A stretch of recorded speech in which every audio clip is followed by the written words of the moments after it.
Welcome to the Conversations with Anna podcast. My name is Dr. Anna Stump, the Golden Ticket Professor, a self-proclaimed edutainer. I'm a former business executive turned high school teacher turned college professor. And in the past 3 decades of that transition, I have spent time with several generations. And with that as my foundation, I have some stories to tell. In each episode, you'll hear stories or interviews that will help you focus on your own truth. I want you to feel accepted, motivated, supported, and then I want you to be able to take what you know about yourself and your truth, go out into this big old world we live in and apply that so you can move forward with a strategy for a more authentic life. Thank you for spending some time with me today. Now let's jump into a conversation with Anna. It's early in the day, so much I wanna do. I dedicate today to breaking rules. I'm gonna stick to a strategy. I'm gonna find out exactly what I'm made of. Is there really something wrong with just smiling the whole day long? Hi, and welcome back to another conversation. Today, and I always talk about what's on my radar, what's on my mind, what conversations I've been having. The whole world right now is talking about this great resignation. In September of 2021, there were 4.4 million people quit their jobs. Crazy to think about.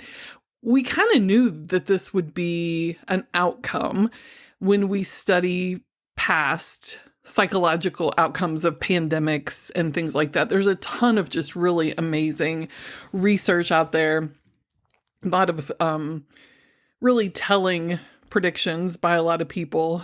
Think what you want about what all that is. But as a person who does a lot of coaching around careers and career prep and networking and things, I do have quite a few conversations with people around quitting their jobs. And they're very telling when you listen to the nuances of why people are apprehensive about quitting. And I'm not sure if I've shared this or if you remember in earlier episodes when I left Walmart, where I'd worked for 10 years right out of college, and my parents both thought, first generation to go to college, and our daughter, who we probably weren't convinced was all that bright most of her childhood, to be honest, she lands this job with the world's largest company.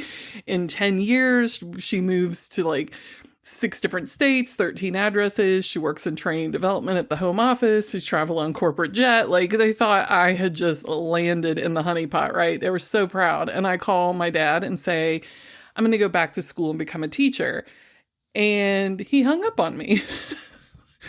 Literally hung up the phone. And when I called him back, because I was like, what happened? He's like, what do I tell my friends? The perception of quitting or loyalty or what it meant to be successful was so completely different in his generation, in my generation, than what it is in today's generation. And even early on as parents, my husband and I had this no quit rule. If you start something, you're going to finish it. And how archaic is it that you don't have the wherewithal and the ability to communicate even with a child around, okay, we started this, we've made a commitment, you're on the roster, if it's sports, or you're on the, team, or you're in the choir, whatever your activity is, right? You've made a commitment and you are listed as being a participant. Now, why are we wanting to leave? And I know from my childhood and listening to other people and watching other parents and watching even friends parent that we did not leave a lot of room for psychological awareness, safety, emotional and mental safety and things like that around these things. It was just this really hard and fast rule because when you quit, it was perceived as giving up or failing. And we were not going to let our children do that. I think what we also have to realize is through these different generations, and I'll just summarize quickly kind of how I teach this when I teach marketing, because as marketers that came up with generations is so we can sell things to people. But my mom was raised by a family where the husband went to work and the wife stayed home. And everything was prepared around the house in a way that was affordable. So there were 3 children. My grandfather had a job as a professional, like in accounting. And then my grandmother, like they had 1 car. My grandmother mended clothing and passed it down. There were not a lot of new clothing items, not a lot of frivolous spending. There was a lot of like how to make this pot roast last for 4 or 5. You know what it is, like just being frugal. Well, my mom grew up and thought, I'm not doing that, right? Like my family's going to have vacations and we're going to get a new car every now and then and I'm going to work. So that's what happened. And I came home as a latchkey kid. And there were a lot of times I could participate in things after school, but there were a lot of times I couldn't. I had 2 working parents, and oddly enough, they both owned their own business. So they did have a little bit more freedom to come and get me. But sometimes I just came home and was by myself and thought, I'm not doing this to my child, right? Like, so our generation of latchkey kids became this generation of parents who tried to do all the things, show up at all the sporting events, even though we had our head buried at the BlackBerry at the time or whatever, to try and make it work, to try and make work and life. It was an imbalance. I think we thought it was a balance, but that was that trend. We spawned these kids who needed, calendars and agenda books in the 1st grade so they could keep track of all the things they were involved in because we weren't able to be involved. And then that was like led to the participation trophy problem and everything else. So it all comes from a good place. It all comes from wanting better for your children than you want for yourself or that you perceive that you had. It's also very cyclical. I see us going around and around. Now, I do believe this pandemic has completely altered who we are as humans. I mean, I've seen a lot of research about we are all different. And when they sent us home from work and then said, okay, all clear, you can come back this many days or you can come back in this form or fashion or whatever. Well, they failed to realize like the people that went home in March of 2020 are not the people coming back to work. And I think that's a really big part of this great resignation is that people started to realize I am not in a role where I add value. I am not in a role that excites me. I am not in an organization that aligns with my values. Life is short, right? We learned that as we stayed home for months and worried about the health and safety of ourselves and our family. And we denied ourselves time with people. And I mean, for whatever approach you had to the pandemic, whatever your belief system, value system around the whole situation was, there was a psychological toll. And I think some of it was positive in the fact that we started to have some distance and have a space to take a deep breath and kind of sit with ourselves and our priorities and things that mattered. And we have a different approach to work and life now. And I think that's great. I think getting away from some of these, I wouldn't call them toxic messages. I would say that they had a time and a place where we were not as aware or prioritizing mental and emotional health as we are now. And that to me is fantastic. I think we need to do that. And seeing quotes like Vince Lombardi quotes, I remember seeing that quote, winners never quit and quitters never win. If that's the message that you grew up with, then quitting is hard. And you really have to work yourself up to it. And I'm not sure that that's altogether healthy. There is a lot around that.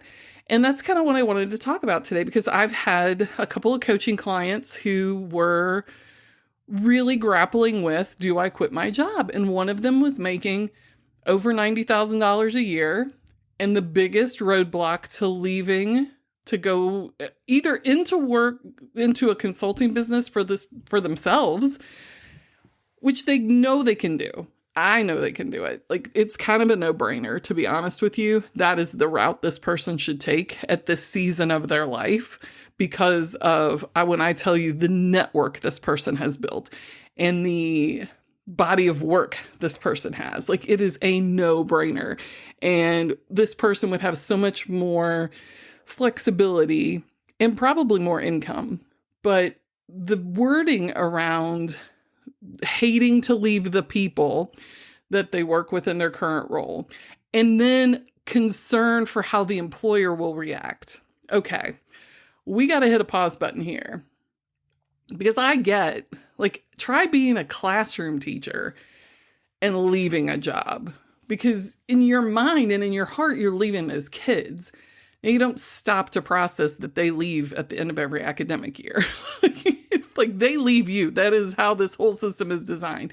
But you do look at these students and you think, I'm leaving them. Like, there's that loyalty piece. And it's the same thing in like a regular job. You're leaving your colleagues, you're leaving your subordinates, you're leaving the team. That's hard. And you feel selfish because this is, again, this like corporate environment where we've kind of designed this to be that way. So that we talked through. I talked through with this coaching client about like, you can stay, but it's at an expense to you and to your family and to the people that you show up for, including these people that you're super loyal to in this current role. But the whole piece of this, that I think this is why we have to have career coaches, because when I said, did you hear yourself say that you are worried about how the employer is going to handle you leaving? And the person was like, oh, I did say that. And I said, yeah. And I said, it is a concern. Well, do you really want to work for that employer? Do you want to be part of that culture? And there was like this giant pause. And I remember one of my best leaders, one of my best bosses. I hate that word, right? It's not a great term, but they were my person I reported to. When I left one role and said, I found this or this, new opportunity, they were completely happy for me. Loved it. It's going to be great for you. We are going to miss you. You will be hard to replace, but how fantastic for you. This is what you wanted. Okay. That is what we all want, right? And I don't think when we look at 4 million people leaving jobs, I don't think that that's the conversation happening 4 million times. I know it's not. And I think these are those red flags that we have to really step up and think about when we think about quitting. And we have to flip the script on quitting. There's so much buzzword around perseverance and resilience and grit. Like, I've done a podcast on resilience. I've done podcasts on setting boundaries. Like, there's healthy forms of all of these things. I should not quit eating healthy. I should not quit physical exercise. I should not quit therapy. I should not quit things that are good for me unless I feel like I am able to sustain this in some other way, right? Like, there is good quitting and there's bad quitting, just like there's all these other types of, positive and negative around just about anything. But thinking about being truly clear with yourself and knowing when you need to walk away from something, whether it's a job, whether it's a family member, a relationship, a friendship, a thought process, right? Like, whatever that is that you have going on, whatever practice, whatever thing is in your life, you have to be really clear with yourself. And I found this incredible NPR article from January talking about like how to set boundaries with your family and stick to them. And I read it because, here's how I found it. It's around Thanksgiving when I'm reading this. And there is so much positive vibe happening in my social media feeds. Yes, I said positive vibe in my social media feeds. I told you all back in another episode that I did an algorithm reset. Didn't I? Like, this is so important. My algorithm reset has helped me see very good, positive messages, supportive messages from people that are good for me. And I think that's one thing I've had to work on with all of my social feeds and how I spend my time. And it is in no way, shape, or form me copping out on getting information that doesn't align, like is, maybe the opposite of me, but it has been really beneficial. So think about that. Hopefully you're getting good positive vibes from your social media feeds, or maybe you're just a better person than me and you're not deep on the social. So congrats. But I was seeing a lot of things about loving yourself and showing yourself grace and having healthy boundaries around the conversations or the showing up or what takes place around family. And as someone who turned 50 this year and lost my father, and I was a massive daddy's girl the last 25 years, like half my life, I've been just like a massive daddy's girl. And then my father was all of a sudden gone. And watching the vulnerability of people to share about their grief, to share about their struggles, to share about their boundaries, and to take a moment, whether it's on TikTok or Twitter or even LinkedIn, or whatever, to stop and remind people about your circle of control and your self-worth, and giving people the permission to just process and accept the fact that just because someone shares your last name or your DNA or you guys are connected by a title, this does not give them access to harm you emotionally or mentally, just like it wouldn't physically. And there was a lot of really positive messages coming around the holidays. And I was so thrilled to see that, because that has been a very slow iceberg of progress when it comes to mental health awareness. And it is positive and it's necessary, and it's a message we should be giving everyone. It's not always the message I got growing up. And I mentioned like my last 25 years with my father were amazing. The first 25 were not. And I had to go to therapy. I made no qualms about this. I've shared it on many episodes. My mom and I were both in therapy to learn how to deal with my dad. And my mom kept telling me, you just never understood his childhood. You've never understood where he's come from. And I'm thinking, why would I need to do that? He's the parent. I'm the child. He needs to figure this out and then come to me. But the thing that happened at the halfway mark of my lifetime with my father is I did get some clarity about some things, and I did go to him and say, look, we have to talk about all of this. I need to understand you. You need to understand me. We need to make a plan to go forward, or this is not going to work. We're either going to do this all the way or we're not doing it at all. And he was like, I don't think I can. I really don't think I can. I don't know what that looks like. I'm really uncomfortable with this. I do not want to talk about this stuff. Nothing good comes from talking about the bad things. And I was like, I disagree. And over the course of weeks and visits, he peeled back the fear and just the unknown of talking about things and answered my questions and explained things to me. And you could see him visibly sit up straighter and look at me deeper, and really understood the toll that distance, that emotional distance, and that bristly behavior where he was trying to protect his little wrinkled up heart. You could understand that came clear for him. And I got really open and honest about how his actions were making me feel. And we walked away from that 2 or 3 month period where we worked on that. And for the next 25 years, that man showed up in ways that I think even surprised him. He was a better father. He was an amazing father-in-law. He was a wonderful grandfather. And I miss him every day, but just have these amazing memories. When we talk about him in my house, it's so fun, and it's laughter, and it's all those things, simply because he loved me enough to sit down and just get raw. And here's the thing. I loved me enough, and my mother loved me enough to stay in that and to push. I'm not telling you that you should stay in it and push. I could have stayed in that and I could have pushed, and he could have never sat down and talked, and I would have had to have walked away. And I have no doubt in my mind that I could have done that. And I have no doubt in my mind that it would have been the best thing for me. But luckily, I got in, what Brene Brown calls the arena, right? I got in that arena and he got in there with me, and we did really good work. That is not always the case. And if there's one thing that having positive, wonderful people in my life, and getting a little older, and this pandemic and empathy and all of the work I have really tried to do around emotional intelligence and just relationships and things, is that I have started to really hone my lens. And every person that I look at with the vision of this person is, I believe this person is doing the best they can with what they have. Is that enough?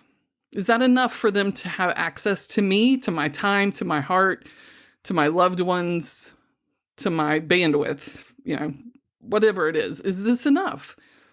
Are they working to develop themselves? Like, if they are lacking so much that this is an issue and that I have to stop and remind myself they're doing the best they can with what they have, are they working to get more? Are they building a stronger foundation for themselves? Are they trying to grow? Are they aware of all of this? Are they open to these conversations? Are they open to feedback? Are they open to accepting help? Are they doing what they need to do? If they are, far be it for me to walk away. I want to be there to help when they need it, to hold their hand when they need it, to guide them, to learn from them, to learn from their journey, because I am certainly not like at the end of the road, all finished with myself waving, going, it's great down here. Come on down. We're all perfect. No, that is not where I am on the road at all. But I want to partner with somebody. I do not want to drag them. I do not have the energy for that. Do not have the energy for that. I can't even do that with the people in my own house. I'm not doing it with people outside of my house. If these people are not willing to do their part, got to quit, got to be done, got to walk off. That is building a healthy boundary. So if you're thinking about like, how do you manage boundaries? This NPR article, really good. And here's why I think I loved it, because it was very reminiscent. You could almost lay it on a piece of tracing, paper. Do you guys remember tracing paper? Good Lord. Every time I talk, I'm an old lady. But you could lay it over Covey's circle of control that I love so much, as a process of understanding like what I should be giving my time and energy and attention to. There's so much outside of my control that I cannot impact. So why worry? But this NPR article had a wellness expert and consultant on, and a therapist author in this article. And I'll put the link in the show notes, but they talked about like the best way to maintain boundaries and to decide is, again, you have to be really clear with yourself. Trust yourself. Trust yourself. Again, this is everything I believe in, right? Like, know yourself. You have to accept yourself, love yourself, and then go out and share yourself. But when we talk about sharing yourself and going out and impacting the world and providing value and building a network and building a professional life, all of that comes from that trust of yourself. So being really honest with yourself and knowing, the control that you have.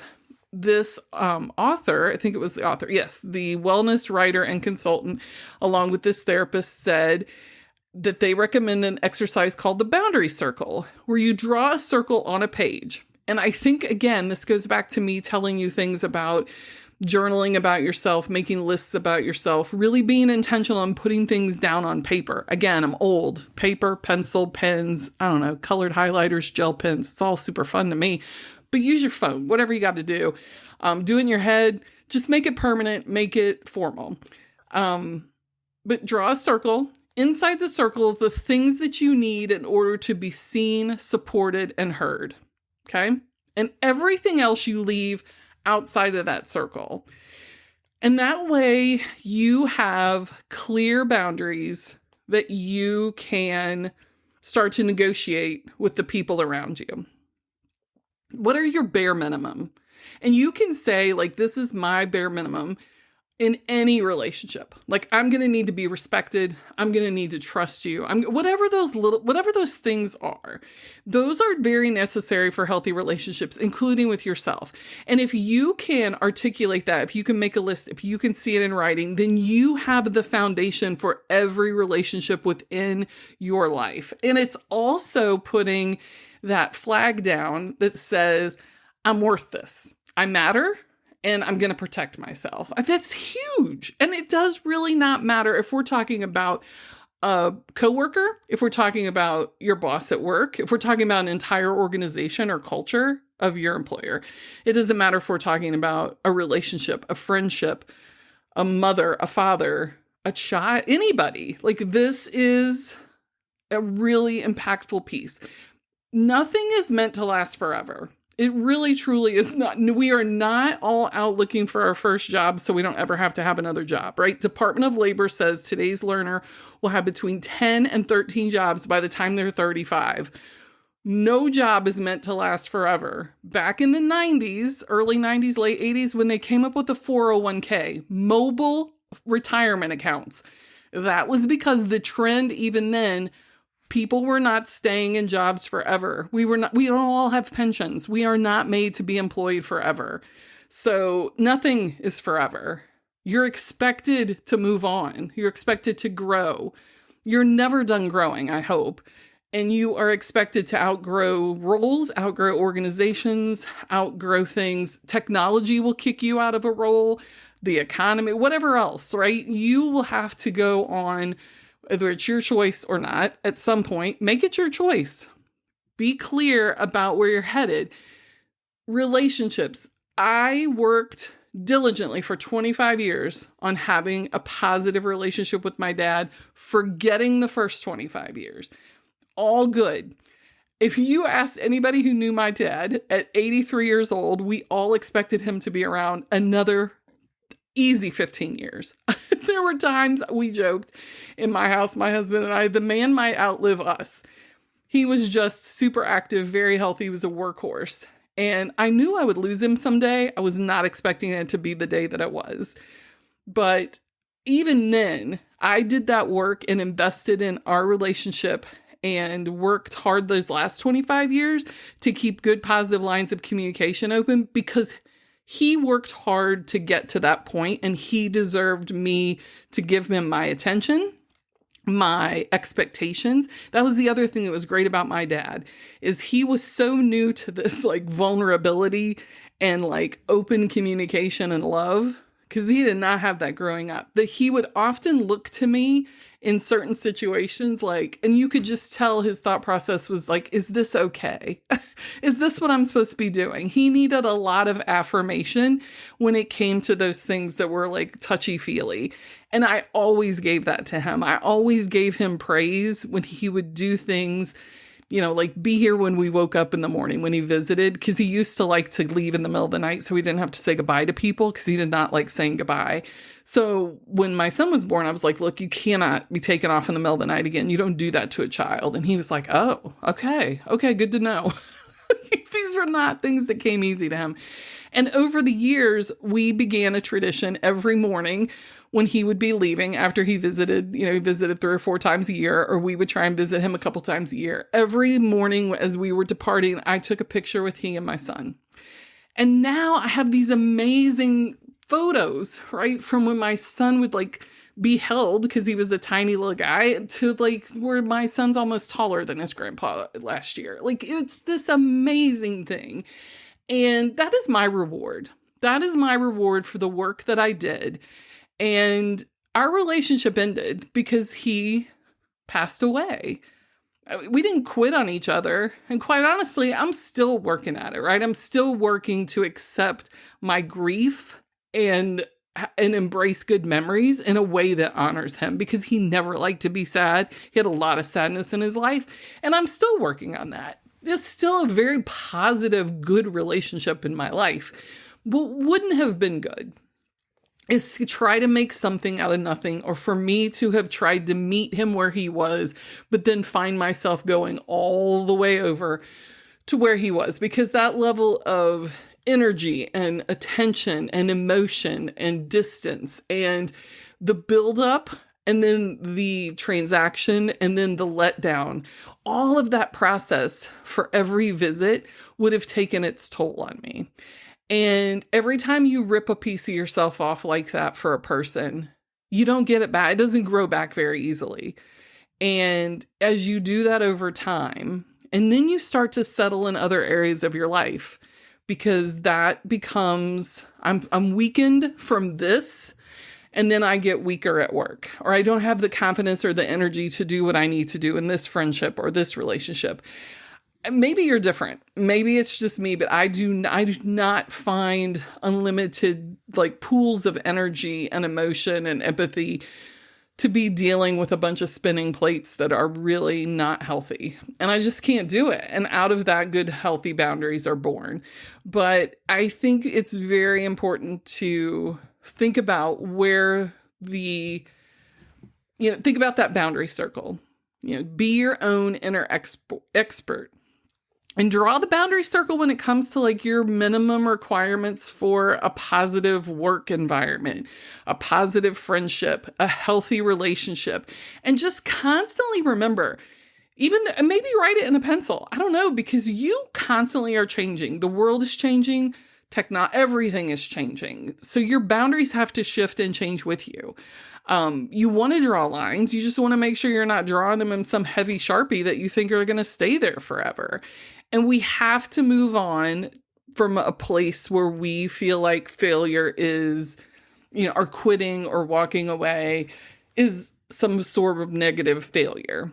And it truly is not in many instances. Again, if you quit on the good things, right? If you quit healthy behavior, if you quit healthy eating, if you quit things, it's so funny. Like I went to put like the word quit, and it talks about just getting rid of something, or, the dictionary definition, to leave something usually permanently. I think that's the one heavy thing is like, if I walk away from this, I can never come back. I don't think that's necessarily true. If you look at people's career, trajectories, nobody's trajecting their career in a real straight line.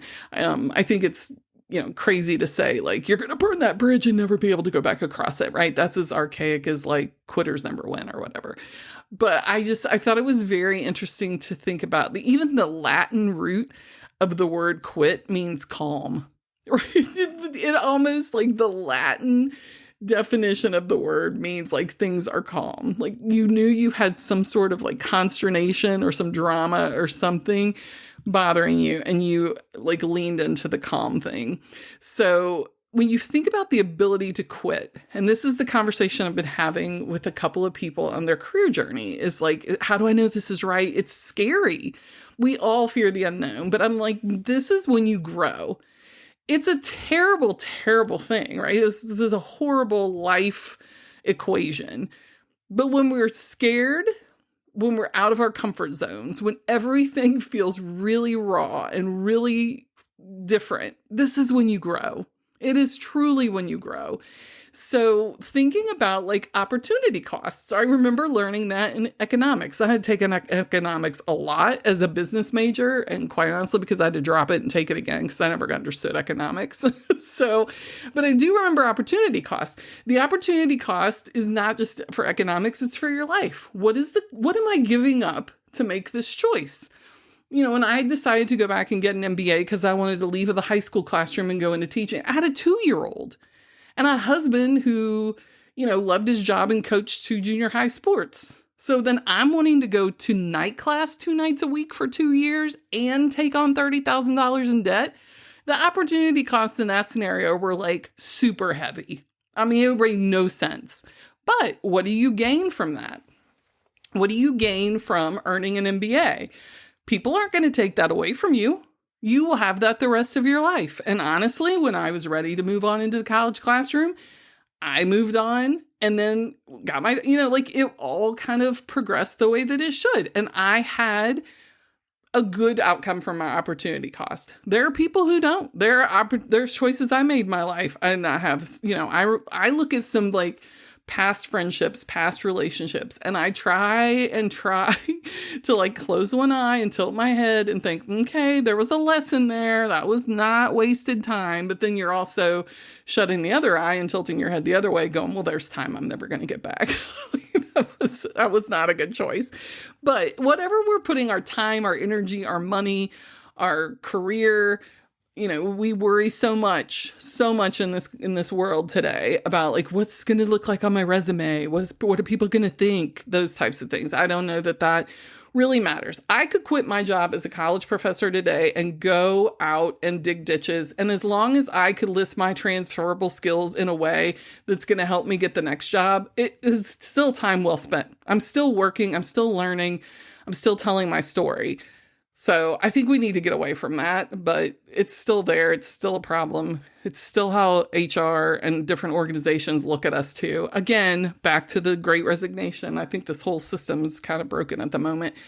But this is how we break habits, how we break into and fix broken things. This is how we're going to fix the whole process. So we just got to get through it and try and do our best along the way. But thinking about quitting your job. People get really stuck on, I have worked hard to get where I am, or this is how much I make. Are you miserable? Yes. Do you love what you do? No. Do you get out of bed excited about it? No. Well, then have you really arrived at some prestigious professional destination? I don't think so. Is this healthy and good and how you want to live your life? I don't think so. And thinking about the cost of moving on or the cost of not moving on, it is scary. But if you are going to let your direct deposit dictate that, then you're probably always going to be miserable, but you're going to have a really healthy bank account. And if that's what's important, that'll be fine, right? I guess you're just going to have to live with those choices. But thinking about why do we resist quitting? Is it because we're thinking this is not the right time? I will tell you there's never a perfect time for anything. Is it a fear of giving up part of our identity? What will people think if we leave? And the thing that just gets me, that again, I have these conversations, especially with a lot of early career people, is this job title juggernaut business. Well, okay, so I'm at this title, and if I leave this role, it's this title. What will people think? Yeah, people aren't going to think anything because you're the only person fixated on your job title. Again, how are you telling your story? What transferable skills? What were your results? What were your outcomes? And if you're leaving this company because you are not challenged any longer, then get out of the way and let them bring somebody in who's going to be challenged and re-energize their culture, and you go somewhere where you're going to be challenged. And if somebody asks you about that in an interview and you tell that story, they're going to look straight in your eye and be like, wow, okay, you're who I want on my team. It's really just getting away from how things look. Again, go back to my earlier podcast on that. I think it was podcast episode 2. I have really always had a problem with that. So thinking about what are you going to leave behind? Is it good? Is it bad? And here's another thing that I think is so important to understand. There are some people who decide, I don't like this job, I don't like this situation, I don't like whatever's happening in this relationship or whatever it is, but I'm not going to leave. I'm not quitting this right now. I'm going to work on it. I'm going to stick it out. I'm going to forgive this person. I'm going to overlook this. I'm going to compromise my self-worth for X, Y, and Z because, I'm just going to stick this out, or I'm not a quitter, or whatever constant thing you're telling yourself. You're still making the choice. You're still making the choice. There was still a decision to be made. Not to leave is still a decision. So you are still making the choice. You just have to decide which direction is best for you. And this goes back to everything that I started this podcast for in 47 episodes.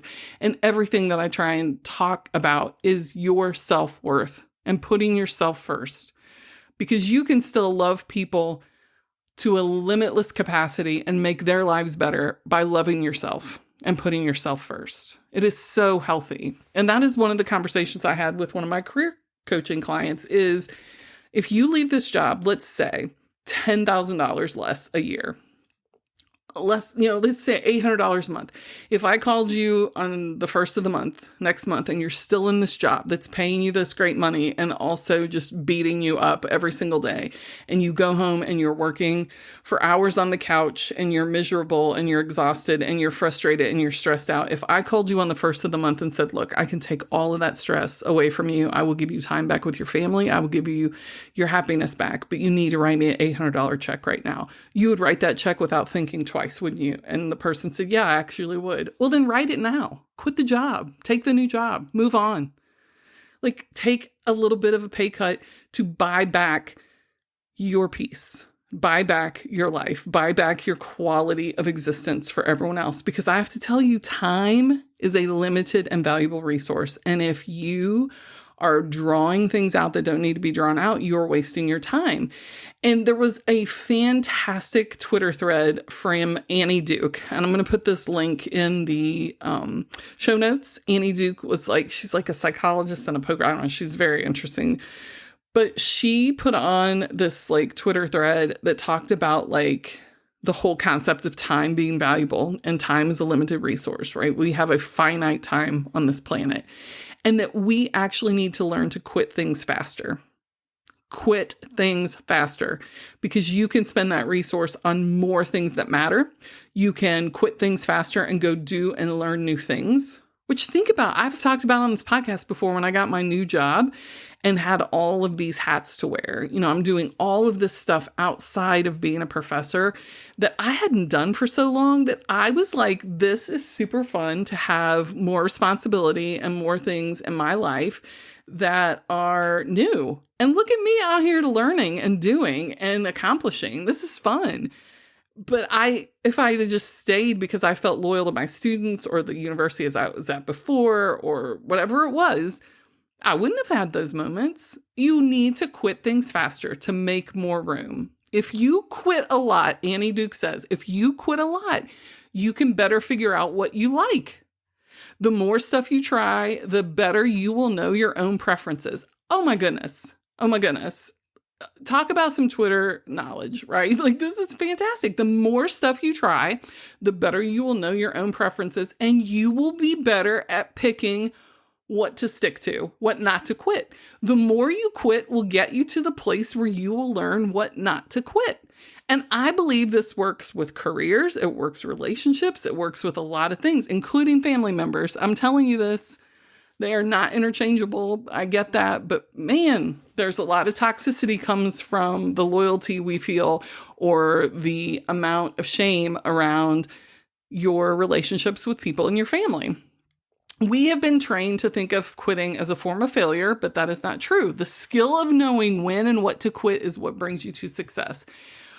I loved that. So I did a little bit more research, and here are the reasons quitting is good. Here is why you should quit, and think about how to quit. And when you draw your circle with your boundaries and you think about these things, think about, is what you're about to quit, is what you're working on now allowing you to move forward in your life?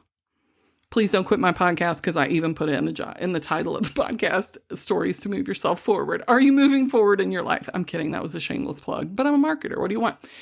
Is what you are doing or what you're about to decide allowing you to move forward in your life? And that does not always mean financially. It does not always mean a job title. It just means, are you moving forward? Are you getting away? Like my relationship with my dad moved forward into a whole new phase. Reducing stress and creating more time for you. Reducing stress and creating more time for you. I do not need to tell you how stress works and does not work in your life, but think about it. Is the decision I'm about to make reducing stress and creating more time for you? Now, if the person who was thinking about quitting the job that had the wonderful direct deposit was going to take half a pay cut and that was going to create a different kind of stress, then that's maybe not the best quit.